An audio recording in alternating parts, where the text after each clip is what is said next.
Hi, my name is Peter Cavallaro. I'm the mayor of the village of Westbury. I've lived in the village my entire life, and I had the opportunity to be elected as mayor.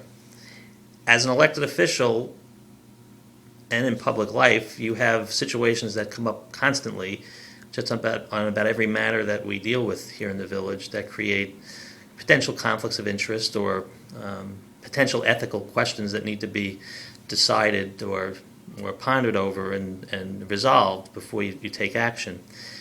You have a lot of people who come to the village for a lot of approvals that they need to do things on their properties or other matters that we need to decide on, laws that we enact and whatnot.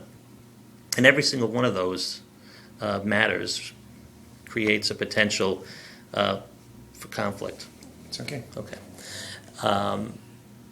And so every time we're passing a law, or we're even talking to potential people who do business in the village, or pondering how to decide on approval or whatnot, we need to take these types of considerations into consideration and try to do the right thing.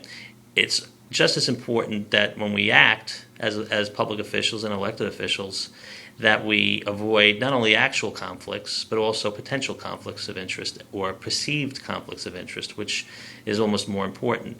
What the public thinks and what the voters think about how their elected officials are doing their jobs is sometimes even more important as to the reality of it, because you need to instill, I think, in the people that we're serving a confidence that we're doing and making decisions for the right reasons, not for the wrong reasons, that we're serving the public interest, not our private interest or the interest of people we know.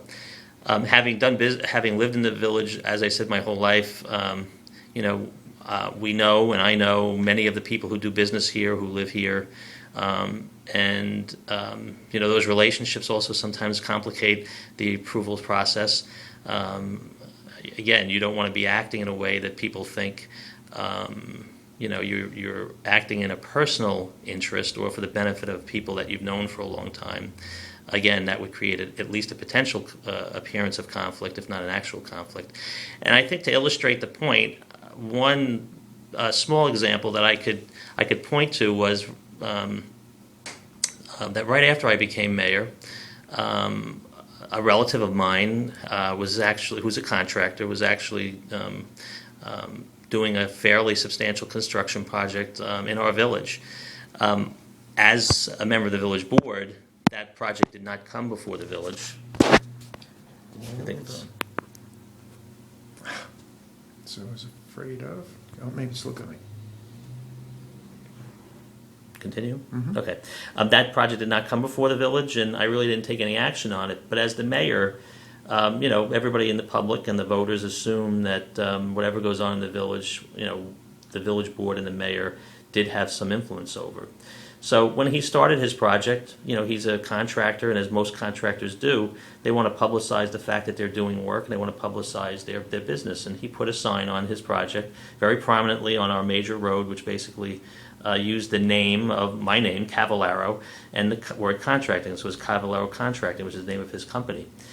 When I saw that for the first time, I was a little bit uneasy, because I said to myself that people in the public and the residents or the voters might view that as a problem. They might think that he was able to build that project because he had some influence over the mayor or the board, or that the family relation or the personal relationship had was a factor in that approval process, when in fact it was not.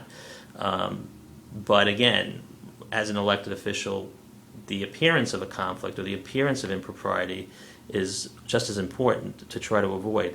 So I had a dilemma. I had to decide for myself, do I discuss it with him and ask him to take his sign down, which was perfectly appropriate in any other context, and only for the fact that he was a relative of mine did it pose any issue?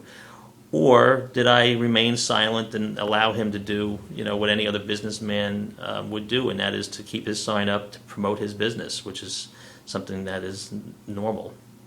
And after thinking about it for a while and talking to my wife and my fellow board members about it, I decided that I was not going to ask him to take the sign down. It was sort of a dual-edged sword. If I asked him to take the sign down, I'm doing him a disservice when he did nothing wrong. And somebody also might consider the fact that, well, maybe by asking him to take the sign down, I was trying to hide the fact that he was related to me and somehow try to avoid, that kind of scrutiny. And on the same token, if I asked him to leave or allowed him to leave or did not ask him to take the sign down and therefore the sign was remained on the building, you have the problem of there being a perceived conflict or a perceived impropriety. I think at the end of the day, when I weighed the various factors, I decided that I was willing to make the explanation that there was no conflict, that there was no influence at all, and allow him to continue to promote the business that he was doing.